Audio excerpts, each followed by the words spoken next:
Em connecteu aquest, sisplau, perquè em giraré molt. Em poses la... Sí, la Biblia tenía razón. ¿Os suena ese libro? Un libro que se llamaba así, La Biblia tenía razón. Si me ayudas con eso, que está hay un nudo. ¿Alguien tiene el libro y la Biblia tenía razón? Muy bien. Es un libro para los viejos, para nosotros. Es un libro que se publicó en los años 50, se publicó exactamente en el año 1956 y,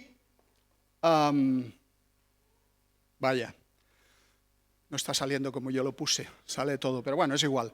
Werner Keller fue el autor alemán que lo publicó en los años 50, era un periodista, y este hombre yo creo que hizo un estudio de la arqueología, de algunos aspectos arqueológicos relacionados con la Biblia, con Tierra Santa, con la huida de los hebreos, el cruce del Mar Rojo, Canaán, la entrada en la Tierra Prometida, y todos los hallazgos arqueológicos muy interesantes, y fue un boom. Se vendieron 20 millones de copias de este libro y se hicieron 20 ediciones del libro. Y todavía hoy, si vais a una librería buena y pedís el libro, os lo traen. Es decir, todavía hoy se sigue vendiendo. Bueno, he hecho esa excusa de tomar el título de este autor para la predicación de hoy. Él dice en la introducción de su libro, acaba la introducción con estas palabras: y ante la abundancia enorme de resultados auténticos y seguros, se me hace cada vez más patente, a pesar de la crítica impregnada de duda, de que se ha hecho blanco la Biblia desde la época de la Ilustración hasta nuestros días, esta idea: la Biblia tenía razón, dice Keller. Hermanos, hoy cualquier periódico que miréis, empezando por El País, que es más biblioescéptico, incluso las noticias buenas, como por ejemplo que se han encontrado unas ruinas de las primeras ciudades del templo donde vivió David y Salomón, lo dicen como si fuese al revés. En El País sale y dicen, la leyenda de David y Salomón se ha desmitificado, cuando en realidad lo que ha ocurrido es que se han encontrado ruinas, o sea, se ha certificado lo que dice la Biblia. El País es así, ¿no? Y hay otros que también son así. Pues bien, yo quiero haceros hoy todo lo contrario. Es un sermón poco típico. Vamos a ver detalles que estaban escritos en la Biblia en ocasiones 3000 años antes, verdades escritas 3000 años antes, que la ciencia moderna ha corroborado, ha confirmado. ¿Cómo podían saber los autores de la Biblia hechos de cosmología, la ciencia que estudia el universo, física, geología, la ciencia que estudia la Tierra, las rocas, biología o medicina, que no fueron descubiertos por la ciencia hasta miles de años después? ¿Cómo podía ser eso así? La probabilidad de que estas nociones científicas ocurrieran por azar, por casualidad, es absurda. Es decir, es realmente irrelevante. Empecemos por un hecho. La Biblia empieza diciendo esto: en el principio creó Dios los cielos y la tierra. Esto que a nosotros puede parecernos una obviedad, que en el principio ya estaba Dios y que la tierra no es eterna, que la materia no es eterna, sino que empezó a existir en algún momento, eso era una novedad en su tiempo. Nadie se lo creía. Todas las religiones periféricas al pueblo de Israel, todas las religiones que estaban alrededor de los hebreos, creían en la eternidad de la materia. Creían que la materia había existido siempre y que en algún momento determinado la materia empezó a cambiar y originó a los dioses. Y los dioses crearon a los seres humanos. Eso era lo que creían casi todas las civilizaciones en aquella época. El verbo crear en hebreo significa bara. Bara en hebreo es hacer surgir de la nada una cosa que antes no existía. Es decir, algo radicalmente nuevo. Para eso se usa exclusivamente el verbo vara. Otras veces la Biblia dice produzca la tierra. Ese es otro verbo. Otras veces dice aparezca el sol, la luna y las estrellas. Ese es otro verbo. Siempre me preguntan en las conferencias, doctor, sobre todo en Latinoamérica, ¿cómo es posible que hubiera luz el primer día si el sol, la luna y las estrellas no fueron creadas hasta el cuarto día? Es que el verbo que se usa para el cuarto día no es crear, es como descorrer unas cortinas. La luz, porque el sol ya estaba hecho, el universo estaba constituido desde el primer momento, desde el primer día, ya existía, pero envolvían la Tierra unas espesas nubes, eso es lo que hoy dice la cosmología, la ciencia actual, y no se podía ver la luz desde la superficie de la Tierra. Por eso en el cuarto versículo leemos que es como descorrer las tinieblas y entonces se pudo ver la luz del sol. No es que se crease el sol, la luna y las estrellas, que ya estaban creadas con el resto del firmamento, es que se pudieron ver desde la tierra. Según la Escritura, el universo fue creado ex nihilo, es decir, a partir de la nada, por un Dios que no lo crea como una emanación de él, como pensaban muchas religiones de la antigüedad, sino que es un Dios preexistente, eterno. Lo que es eterno es Dios, no la materia. Y ese Dios eterno crea la materia. Dios preexiste antes, fuera y sobre todas las cosas. La concepción bíblica de la creación a partir de la nada contrasta notablemente con todas las demás religiones que había alrededor de Israel. Por ejemplo, los sumerios. Sabéis, el Tigris y el Éufrates, toda esa civilización, lo que hoy ya sería el Golfo Pérsico, que hoy evidentemente no está como antes el Golfo Pérsico llegaba mucho más arriba, pues toda esa cultura tenía toda una mitología y el Enuma Elish significa cuando en lo alto, son las dos primeras palabras del poema de la creación de los sumerios, el poema mesopotámico, pues según ellos el mundo se forma a partir de dos principios eternos. El primer principio son las aguas dulces de los ríos, Apsu, y el segundo, las aguas saladas del mar, Tiamat. Eso era eterno. Claro, es un pueblo que depende del agua en muchos aspectos, para la agricultura, para su vida. Entonces, el agua ha existido siempre. Ellos creían en la eternidad del agua. ¿Y qué le pasa a estos dos principios acuosos?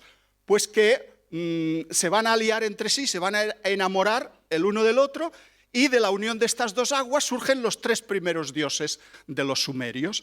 Anu, el dios del cielo, Enlil, el dios de la tierra, y Ea, el dios del mar. Ea, son unos nombres, bueno, en su lengua significaba, supongo, algo interesante. Pero claro, estos dioses no se quedan quietos, son como los humanos. Se van a reproducir, van a tener relaciones entre ellos y les van a nacer hijos. Pero resulta que los hijos que les nacen son un poco belicosos. Yo no sé si lo estoy pasando yo o me lo estáis pasando vosotros, porque ¿no? Vale. Pues le salen dos hijos que van a luchar entre sí. Aquí tenemos a la derecha Marduk, fijaos que ya lleva reloj de pulsera en aquella época, Marduk, y Marduk era muy bélico, ¿verdad? Era muy guerrero, muy agresivo, y va a matar a su hermano Tiamat. Tiamat era un fiera con plumas, un fiera alado, ¿verdad? Pero lo mata, lo vence, lo corta por la mitad, como si fuera un bacalao, y de una parte hace el cielo y de la otra parte va a hacer la tierra. O sea que la eternidad de la materia, las aguas son eternas y de la materia surgen los dioses y los dioses van a crear después al ser humano. Fijaos que algunos autores todavía hoy dicen que el relato bíblico de la creación que tenemos en el libro de Génesis es una copia del Enuma Elish. ¿Pero cómo se puede decir eso? Pues lo dicen, evidentemente los escépticos, los que no creen que la Biblia sea palabra de Dios. Pero hay un claro monoteísmo en la Biblia que se opone al politeísmo de los sumerios. Hay una clara creación de la materia a partir de la nada que se opone a la eternidad de la materia de esas religiones sumerias. No sé si hemos pasado una de más. No sé por qué no me pasa la de en medio. Casi que sería mejor que me las pasases tú cuando yo te diga, ¿verdad? ¿Cómo? ¿Sale lo mismo? Pues se ha comido unas, la de Egipto, la de las pirámides. ¿No la ves, la de las pirámides? ¿Sí? ¿Está ahí? ¿No? Bueno, es igual. Egipto, otra civilización que también era periférica al pueblo hebreo. Egipto creía también en la eternidad de la materia. No creía que los dioses eran eternos, como los hebreos. No creían que Jehová fuese un dios preexistente. Creían que la materia creó a los dioses. Justamente lo contrario. Ellos decían que del huevo cósmico, de una masa acuosa también, surge el huevo cósmico va a dar origen al dios solar Ra, y de este salieron todos los demás dioses de Egipto, y sabéis que hay muchísimos. Nos vamos a los griegos, mundo griego, los filósofos griegos, los que tan mitificados en la actualidad, que se dice que la ciencia surgió de la Grecia clásica. Bueno, pues también los filósofos griegos, como Aristóteles y Platón, creían que la materia era eterna. El movimiento y el tiempo habían existido siempre, eternamente. O sea, ¿cómo pudo un pueblo como los hebreos, que no eran científicos, ni eran filósofos, ni eran matemáticos, ni eran hombres muy letrados, más bien eran pastores, cómo pudieron gestar esa concepción de la divinidad como un Dios eterno? ¿Y qué va a crear la materia? Y que la materia no era eterna. Esa es la cuestión. Porque esas ideas de eternidad de la materia van a ser aceptadas por la ciencia hasta muchos siglos después. Llegamos al siglo XX y tenemos aquí al sueco, fue un gran físico y químico sueco, Svante August Arrhenius, y este hombre escribió esta frase: la creencia de que algo pueda surgir de la nada está en contradicción con el estado actual de la ciencia, según la cual la materia es inmutable. Hermanos, esto se decía a principios del siglo XX. O sea, a principios del siglo XX lo que dice la Biblia era un mito, que en el principio Dios creó. Eso no se compaginaba con la ciencia, pero las cosas van a cambiar a mediados del siglo XX. A mediados del siglo XX aparece este señor, George Gamow, año 1946, a mediados del siglo XX. Y este hombre va a lanzar la teoría del Big Bang. Todos conocéis la teoría del Big Bang, la teoría de la gran explosión, según la cual el universo tuvo un principio. El universo empezó a existir. ¿Y antes qué había? Ahí no tiene acceso la ciencia. No sabemos lo que había antes de esa singularidad inicial. Hoy lo que hemos podido constatar es que hay una radiación de fondo en el universo, una especie de microondas, que eso lo pueden detectar los instrumentos científicos actuales. Se puede detectar esa radiación. Sabemos que las estrellas se están alejando unas de otras y que si invirtiésemos el proceso, llegaría un momento que se juntarían en un punto inicial. Pero hubo una creación. O sea, la Biblia actualmente tiene certificación científica. No estoy diciendo que la Biblia necesite de la ciencia para que la gente se la crea. No es eso. A la Biblia solo se accede por fe. Pero sí que las verdades reveladas en la Biblia tienen una certificación científica en la actualidad. Hoy la ciencia acepta que el universo tuvo un principio tal como dice la Biblia. Lo que pasa es que eso no le gusta a todo el mundo. Hay muchos científicos, ateos, por supuesto, o agnósticos, que no creen en un principio. Y entonces inventan teorías, postulan planteamientos matemáticos, físicos, para decir que sí, hubo una gran explosión, pero antes hubo otras. Hubo quizá una gran contracción y otra vez, y el Big Bang y el Big Crunch. y se habla del multiverso, que existirían infinitos universos, del efecto túnel cuántico, del universo autocontenido, de la selección natural de universos, muchas teorías, pero en realidad todo eso ¿qué es? Humo matemático. Es ficción. Es decir, ¿por qué se lanzan todas esas teorías? Porque a la gente en el fondo de su alma no le gusta que haya un Dios creador, que el mundo tenga un principio. Y están constantemente pensando en que el mundo es eterno. Pero la ciencia actual, como os digo, no certifica ese planteamiento. ¿Cómo pudo saber el autor de Génesis que el mundo tuvo un principio, que no era eterno, si la gente de su tiempo creía en la eternidad de la materia?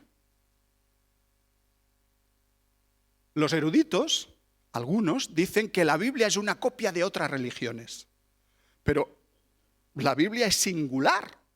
Dice cosas que no decían las demás religiones.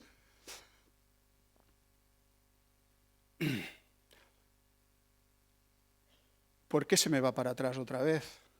No lo sé. ¿Alguien me puede ayudar?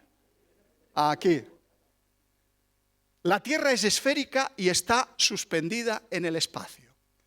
Hermanos, esta idea que la Biblia ya menciona en el Antiguo Testamento, pues fijaos en Proverbios, dice, él está sentado sobre el círculo de la tierra, cuando trazaba el círculo sobre la faz del abismo, él extiende los cielos como una cortina, dice Job, extiende el norte sobre vacío, cuelga la tierra sobre la nada. ¿Cómo podían saber los autores del Antiguo Testamento estas cosas que no fueron descubiertas hasta miles de años después? Que la tierra estuviese suspendida en el espacio, sobre la nada, es algo que no se lo creían en aquella época, precisamente porque en aquella época, esto ya lo vimos, ninguna civilización de la antigüedad pensaba que la tierra era algo así, sino creían, esto ya lo vimos en otra predicación. Pero veis, esto me está fallando. Las estrellas, a ver si podemos centrarnos aquí. Fijaos en ese otro dato. En el Antiguo Testamento se dice, las estrellas son incontables. Y eso parecía una exageración, incluso hasta el siglo XVII. A simple vista, un astrónomo solo podía contar alrededor de 5.000 estrellas en el firmamento nocturno. Pero claro, en el siglo XVII el mundo tenía ya 500 millones de habitantes. No parecía que la cosa encajaba con los planteamientos que dice la Biblia. De cierto te bendeciré y multiplicaré tu descendencia como las estrellas del cielo y como la arena que está en la orilla del mar. Pero es que si en el cielo solo hay 5.000 y somos ya 500 millones, ¿verdad? Era una cosa que parecía que no tenía mucho sentido. Lo que no tiene sentido es que vaya para adelante y para atrás. Cuando se inventó el telescopio, se descubrió que no había 5.000 estrellas, había miles de millones de estrellas en el firmamento, más que millones de seres humanos en la Tierra. Esto fue algo, fijaos en esto de aquí, ¿cuántas estrellas existen hoy en el universo? Se cree que hay 100.000 millones de galaxias. Como mínimo, 100.000 millones de galaxias. ¿Pero cuántas estrellas tiene una galaxia? Dicen los astrónomos que entre 100.000 millones y 400.000 millones de estrellas tiene una sola galaxia. Si multiplicamos por la cifra más bajita, por 100.000 millones, nos da 10 elevado a 22 estrellas, o lo que es lo mismo, 10.000 trillones de estrellas. Bueno, un 1 seguido de 22 ceros. Eso es una cantidad que no nos podemos nosotros imaginar. Os voy a dar un ejemplo para que os la imaginéis. ¿Cuántos son 10.000 trillones de estrellas? Pues son el número de granos de arena de todas las playas que hay en la Tierra.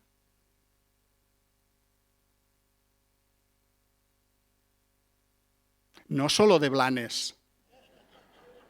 De todas las playas de arena que hay en la Tierra.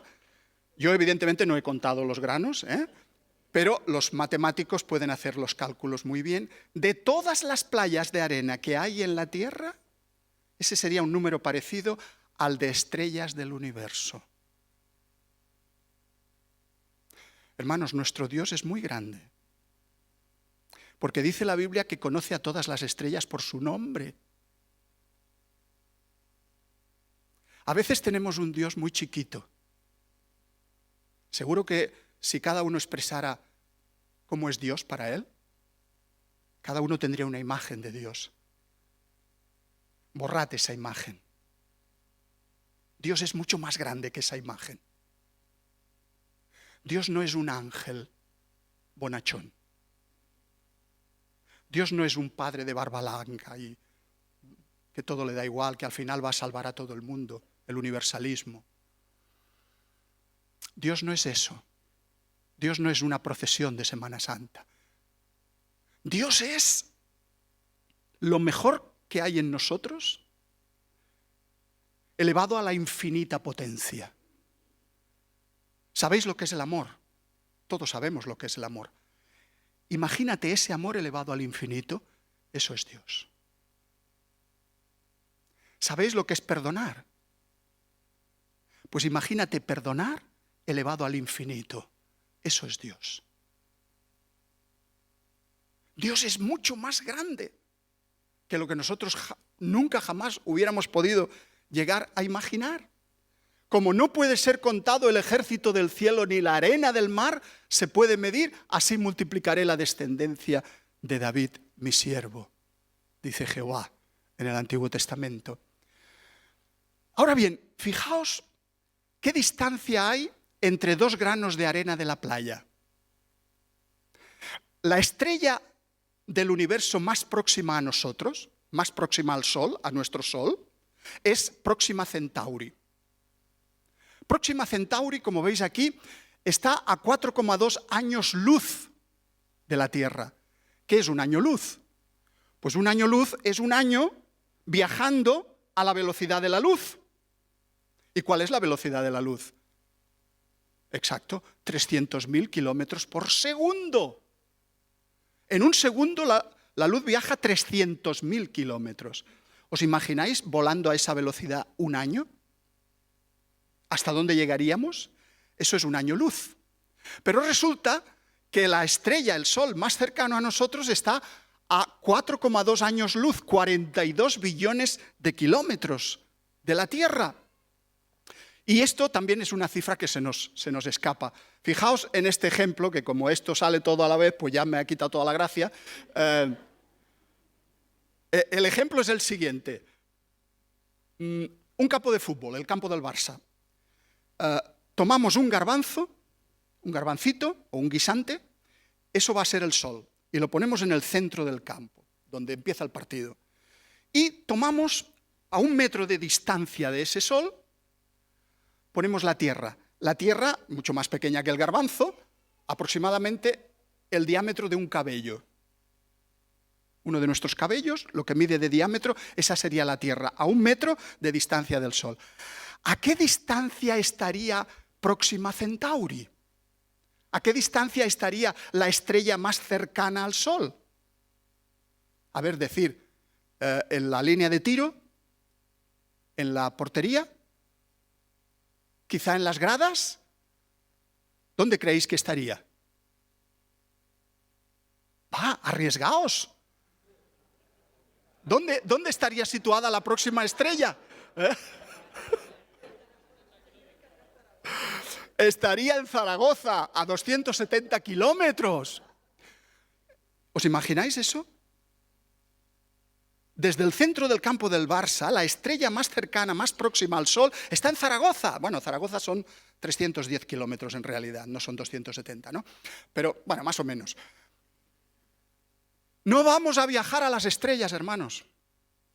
A veces los jóvenes, los muchachos tienen videojuegos en los que... otra vez estamos... Bueno, es igual. No vamos a viajar a las estrellas. ¿Por qué? Fijaos, la sonda humana que a mayor velocidad ha viajado en el espacio es Juno. Juno fue a Júpiter. Y claro, sabéis que las ondas se lanzan con una velocidad, pero a medida que se acercan a un planeta, según la masa de este planeta, si es más grande, se aceleran más o se aceleran menos. Y esto contribuye a aumentar su velocidad. Cuando la sonda Juno llegó a Júpiter, alcanzó esa velocidad, 265.540 kilómetros por hora, que es bastante, ¿verdad? Pero fijaos que 565.540 kilómetros por hora es solo el 0,02% de la velocidad de la luz. No vamos a llegar a ninguna estrella. 200.000 años se necesitarían para que nosotros pudiésemos alcanzar Próxima Centauri. 200.000 años, pero viajando a una buena velocidad. Y alguien dice, bueno, pero es que quizá en el futuro descubramos una nueva forma de energía, quizá alcancemos la velocidad de la luz, quizá el cerebro... Bueno, realmente todo eso está muy bien para los videojuegos, hermanos, pero no vamos a viajar nunca a las estrellas. Están demasiado alejadas de nosotros. Ni siquiera sabemos qué estrellas y cómo son las que existen en los confines de nuestra galaxia y fuera de nuestra galaxia, la Vía Láctea, que hay infinidad de galaxias. Ese es nuestro Dios. Y eso es lo que nos dice la Biblia. ¿Queréis saber cómo es Dios? Levanta los ojos al firmamento por la noche. Así es Dios. Lo que pasa es que a veces estamos tan ocupados en nuestros problemas cotidianos, si cambiamos de presidente o no. Pero eso son minucias. Esas cosas tienen sentido aquí en este granito de arena en el que vivimos. Pero hay infinitos mundos, infinitas estrellas, y Dios nos ve desde otra perspectiva. Hermanos, cuando uno piensa esto, ¿cómo puede decir, Dios no existe? Y cuando leemos en la Biblia que ese Dios ha hecho las cosas con delicadeza y además ha enviado a su Hijo Jesucristo a morir por nosotros, se nos tiene que poner el vello de punta. Porque Dios está ahí. Dios está detrás. Nos está observando, nos está mirando. Y Dios dice que quiere tener una relación personal conmigo y contigo. Y Dios dice, el Dios que ha creado ese universo tan maravilloso, que quiere que tú tengas una vida plena, una vida abundante, una vida rica en todas las dimensiones. No solo en la espiritual, sino también en las dimensiones materiales, en las dimensiones humanas, físicas. Ese Dios es muy grande. Lo que pasa es que nosotros vivimos en un mundo que le ha dado la espalda a Dios. En un mundo que no respeta la ley de Dios. En un mundo que lo importante es robar, mentir, pisar al débil. El egoísmo que hoy impera en nuestra sociedad es absolutamente anticristiano. Vivimos en una época que se habla de la verdad. Estamos tratando, tu palabra es verdad. Pero se habla de la posverdad. ¿Y qué es la posverdad? Bueno, si tú te sientes como un gato, aunque tengas cuerpo de persona, eres un gato. Si tú te vistes como un gato, te tatúas como un gato, comes alimentos de gato, eres un gato. Esa es la posverdad. Es decir, el sentimiento, lo que tú sientes por encima de la razón, de los hechos objetivos. Entonces hoy no importa la verdad. Lo que importa es cómo tú sientas la realidad. Y si tú la sientes de una determinada manera, esa es la realidad para ti. Aunque sea mentira, por supuesto. Los cerebros de nuestros hijos están siendo llenados de basura. Y nosotros a veces no hacemos nada, hermanos. Dejamos que vean televisión, que vean videojuegos, todo lo que se les eche, pero tenemos que centrarnos en lo que dice la Escritura. Tenemos que vigilar lo que ven nuestros hijos, lo que beben, lo que aprenden.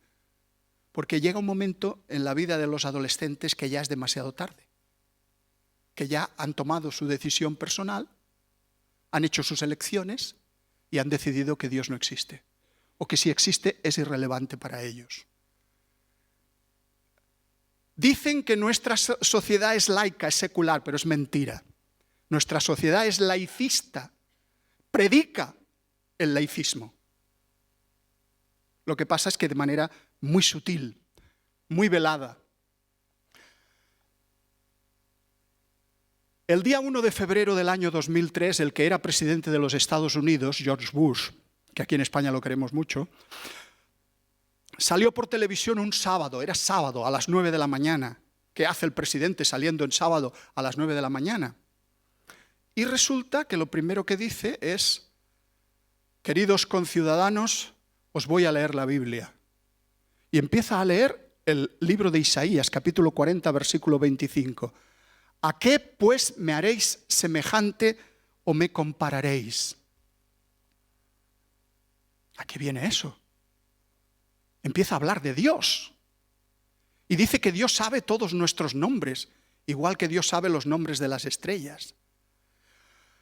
Una misión, la misión Columbia, un transbordador, cuando venía a la Tierra, se quemó. Tuvo una avería, un trozo de aislante, chocó contra un ala de la nave y aumentó mucho la temperatura y explotó en el espacio. Los 7 tripulantes de esa nave murieron. Y Bush dijo: el mismo Dios que creó las estrellas y las llama por su nombre es el que conoce también los nombres de los 7 astronautas que murieron hoy. Había en esa tripulación, como veis, 2 mujeres y 5 hombres. Se desvanecieron en el espacio. Eso es lo que nosotros podemos hacer cuando viajamos en el espacio. Lo que hemos conseguido hacer. Hemos ido nada. Aquí al lado. Pero el espacio es tremendamente grande, tremendamente inmenso, mucho más grande de lo que nosotros podemos saber. Esto es lo que hemos comentado. Podemos saber que hay un Dios mirando al firmamento. La física del aire. 5 minutitos más. El aire pesa. ¿Cómo que el aire pesa? Si esto no se supo hasta el siglo XVII. ¿Y en la Biblia hay algún texto que diga que el aire pesa? Sí. El físico y matemático italiano Evangelista Torricelli, se llamaba evangelista, pero era católico. Torricelli hizo un invento. Introdujo mercurio en un tubo cerrado, en el tubo se había hecho el vacío, y entonces se dio cuenta de que el peso del aire hacía que la columna de mercurio ascendiera dentro del tubo. Y ahí tenemos ya el primer método para saber que el aire pesa, que el aire empuja. Fijaos en este versículo del libro de Job. ¿De dónde pues vendrá la sabiduría? ¿Y dónde está el lugar de la inteligencia? Dios entiende el camino de ella y conoce su lugar, porque Él mira hasta los fines de la tierra y ve cuánto hay bajo los cielos. Al dar peso al viento, al aire, y poner las aguas por medida. Pero es que Job sabía, era un Torricelli de la antigüedad, ¿o acaso Dios se lo manifestó de alguna forma que nosotros no podemos entender? Pero él habla del peso, cosa que ni se imaginaba que pudiera ser. Otro aspecto de la física: la Tierra envejece y aumenta el desorden. Ya sabéis que la segunda ley de la termodinámica, también se llama la ley de la entropía, dice que todas las cosas se están envejeciendo, se están estropeando, están degenerando. Pero esta ley no fue hasta 1859 que el físico y matemático alemán Rudolf Clausius la definió correctamente por primera vez. Todas las cosas tienden a desordenarse, las estrellas se apagan, el calor se disipa, los materiales se mezclan y amalgaman. Solo cuando se añade más energía, entonces el sistema puede volver a ganar más orden, que es lo que les pasa a los seres vivos. A las células vivas se mantienen ordenadas, ¿por qué? Pues porque están consumiendo constantemente energía. Si no fuera por la energía, pues se morirían como todo lo demás. Desde el principio tú fundaste, dice el salmista, la tierra, y los cielos son obra de tus manos. Ellos perecerán, mas tú permanecerás. Y todos ellos, como una vestidura, se envejecerán. Como un vestido los mudarás y serán mudados. Y en Isaías leemos, y la tierra se envejecerá como ropa de vestir. Qué curioso que esto se supiera miles de años antes de que nadie pensara nunca, jamás, en la ley de la entropía, ¿no? La geología, el ciclo geológico, todo el mundo entiende el ciclo del agua. El agua de los mares, el sol la calienta, el vapor asciende, se forman las nubes, los vientos llevan las nubes a las montañas, allí el frío hace que se produzca la lluvia o la nieve o el granizo, y los torrentes, los ríos, devuelven esa agua líquida al mar. Es un ciclo que todos los niños aprenden hoy en la escuela. Sin embargo, eso no se descubrió hasta el siglo XVIII. Hasta el siglo XVIII no se entendió cómo se entendía durante todo ese tiempo. Bueno, este dibujo le robé los rotuladores y los lápices de colores a mis nietos y hice este esquema, ya se nota, el ciclo del agua antes del siglo XVIII. Fijaos, se pensaba que el agua de los océanos se infiltraba en la corteza terrestre, en la tierra, llegaba a unas cavidades subterráneas, a unas cuevas, y como estaba el magma muy caliente, esas cuevas estaban muy hondas, se calentaba el agua como vapor y subía por las grietas hasta arriba de las montañas donde salían las fuentes y las fuentes volvían otra vez al mar. Justamente al revés. El ciclo es justamente al revés de cómo es en la realidad. Esto es lo que se estuvo creyendo. Sin embargo, ¿qué decía la Biblia?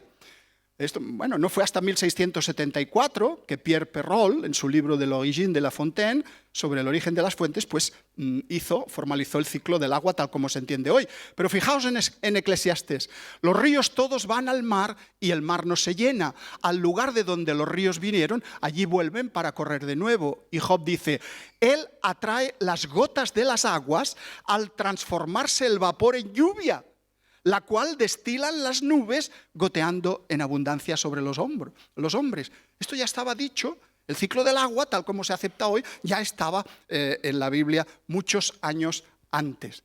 Lo mismo pasa con las corrientes oceánicas. ¿Qué son las corrientes oceánicas? Pues ríos dentro del mar. Hay lugares donde el agua circula a mayor velocidad que en otros.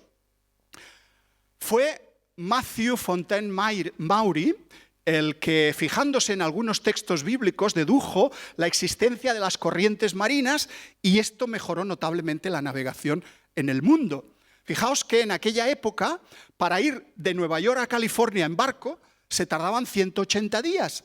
Pero este hombre, fijándose en la Biblia, dijo, pero a ver, ¿por qué dice la Biblia esto de los caminos en el mar? ¿Cómo puede haber caminos en el mar? Entonces empezó a mirar y se dio cuenta de que sí, de que había corrientes oceánicas. Y redujo a 100 días la navegación, 100 días menos, dejándose llevar por esas corrientes marinas. Y sacó esas ideas ¿de dónde? Así dice Jehová, el que abre camino en el mar y senda en las aguas impetuosas. Y esta que no se ve también dice de los senderos del mar. Senderos del mar, eso le dio a él que pensar y llegó a ese descubrimiento tan interesante. La definición de especie. Los animales y las plantas no se empezaron a clasificar hasta el siglo XVIII y fue Linneo, en 1725, quien hizo la nomenclatura binomial. Es decir, ¿cómo nos llamamos científicamente nosotros? Homo sapiens. Aunque eso de sapiens hay que ponerlo en interrogante. Homo sapiens. La paloma, Columba livia. El toro, Bos taurus. El jabalí, Sus scrofa. El pino, Pinus pinaster, el pino piñonero. Cada planta, cada animal tiene dos nombres latinizados, el género y la especie. Pero eso no se inventó hasta el siglo XVII. Fijaos en este texto de Génesis. Y creó Dios todo ser viviente que se mueve, que las aguas produjeron, según su género, y toda ave alada, según su especie. Y vio Dios que era bueno. Ahora bien, no penséis que estas palabras del hebreo, género y especie, son las mismas que inventó Linneo en el siglo XVIII. Nada que ver. Pero esto es otra conferencia, esto es otro asunto. en realidad, ¿qué significa género y especie? Puede ser tipo básico, familia, orden. Y de ese orden, el tipo perro, surgen todo, chacal, coyote. Hay una ciencia que se llama baraminología, que estudia precisamente eso. Baramin significa tipo, especie. En biología, el vuelo de las aves, fijaos en este texto. Tendrán nuevas fuerzas, dice Isaías, levantarán alas como las águilas, correrán y no se cansarán. Y la gente se burlaba de este versículo porque decía, pero ¿cómo no se cansarán si las águilas gastan mucha energía y necesitan un sistema respiratorio y un sistema circulatorio diferente al nuestro, precisamente para obtener esa energía? Eso es lo que se pensaba. Pero resulta que en 1971, en los túneles de viento de la Universidad de Oklahoma, en los Estados Unidos, se descubrió que las águilas y otras rapaces tienen las 6 plumas terminales de las alas separadas, y los vórtices que generan en el aire, que son los remolinos de aire, eso les da un rozamiento, ¿verdad?, que si estuviesen juntas les costaría mucho volar. Pero con esos 6 vórtices eliminan el rozamiento, los remolinos de aire, y facilitan notablemente el vuelo. Las ranuras reducen la fricción del aire, permitiendo que puedan desplazarse sin necesidad de mover las alas. La tecnología humana de los aviones ha descubierto que doblando las puntas de las alas gastan menos combustible. Y eso lo decía la Biblia. Miles de años antes. De estas cositas nunca se habla. En medicina, todos los elementos químicos del cuerpo humano están presentes en el polvo de la tierra. El carbono, el oxígeno, el hidrógeno, el nitrógeno, el calcio, el fósforo, el potasio, el sodio, el cloro, el magnesio, el azufre, etc. Todo eso está en nuestro cuerpo. Medicina, la sangre como fuente de vida. No se supo que la sangre era tan importante y que se movía prácticamente hasta que el médico árabe Ibn an-Nafis, en el siglo XIII, descubrió intuitivamente, porque entonces estaban prohibidas las disecciones, descubrió que la sangre circulaba, pero nadie se lo creyó. Más tarde, como sabéis, vino Miguel Servet, que tuvo acceso a una traducción de este médico árabe y volvió a decir que la sangre circulaba y que la sangre era la vida de las personas. Pero como sabéis bien, fue condenado por la Inquisición española, huyendo a Ginebra. Allí Calvino le dijo que también que era un hereje y finalmente murió en la hoguera. No por decir que la sangre circulaba, sino por decir no a la Trinidad.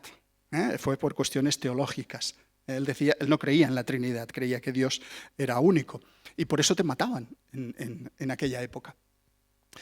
Bien, 1500 años antes de Cristo en Levítico se dice, porque la vida de la carne en la sangre está. Pero a pesar de eso, durante siglos muchos médicos sacaban sangre a sus pacientes creyendo que al sacarle sangre eliminaban los venenos del cuerpo. No os fiéis mucho de los médicos, ¿eh? Como ahora que aquí no hay ninguno, pues no nos oyen. ¿Cómo han cambiado los médicos, Dios mío? Con lo bien que nos tratan algunos los médicos. Pero en aquella época, George Washington, que fue el primer presidente de los Estados Unidos, se cree que murió a consecuencia del exceso de sangrías que se le provocaron, de exceso de sacarles la sangre. Bueno, y así la conferencia podría ser muy larga, porque en la Biblia se habla ya de la cuarentena, de la esterilización, de la circuncisión, de lavarse en agua corriente, del uso de plantas medicinales, el estrés, del vino como terapia, de alimentos peligrosos, etcétera, etcétera. Un poquito de vino siempre va bien, un poquito. Y no pasa. Bien, y con esto concluimos. La palabra de Dios es verdad, hermanos. La palabra de Dios, lo que a nosotros nos interesa, los aspectos teológicos que son fundamentales, son ciertos. Pero también la palabra de Dios contiene verdades que quizá los autores bíblicos inspirados por Dios no entendían, porque estaban escribiendo cosas que no eran de la aprobación común. Sin embargo, ellos las escribieron. Tenemos razones para creer que la Biblia fue inspirada por Dios. Todas sus verdades convergen hacia una sola, hacia Jesucristo. Jesucristo es la verdad, es el Verbo. En el principio era el Verbo era con Dios y el Verbo era Dios. el Cristo, ¿verdad? Ese es el corazón del universo. Ese es el corazón de las estrellas. Y Cristo nos dice que podemos llegar a ser salvos mediante la fe en Él, mediante la fe en su sacrificio en la cruz. Eso no es mitología. Eso no es ficción. Esa es la verdad. La verdad, queridos hermanos, de la palabra de Dios. Jesucristo nos ha abierto la posibilidad de llegar al Padre, lleno de gracia y de verdad. La ley por medio de Moisés fue dada, pero la gracia y la verdad vinieron por medio de Jesucristo. Que Dios os bendiga.